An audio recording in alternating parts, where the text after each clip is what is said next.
ძველი მთავრობაც გადაშენდა, ახლა რომელიც იყო ისიც გადაშენდა, აწი რომელიც მოვა, არავის ხალხისთვის არაფერი არ უნდა. თქვენი აზრით როგორ გაუმკლავდა მერია ქუთაისში თოვლით გამოწვეულ პრობლემებს?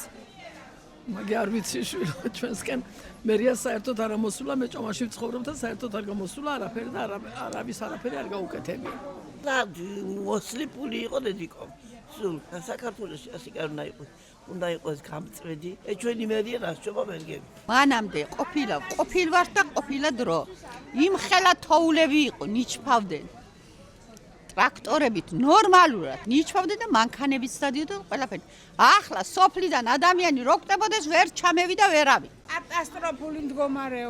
კატასტროფული მდგომარეობა იყო. არ იყო ტრანსპორტი, საშინლად არის გზები ახლაც, არანაირი სიკეთის არაფერს არ ეტყობა. ძველი მთავრობაც გადაშენდა, ახლა რომელიც იყო ისიც გადაშენდა, აწი რომელიც მოვა, არავის ხალხისთვის არაფერი არ უნდა. კარგად მზადდებოდი მრავალს და ეს.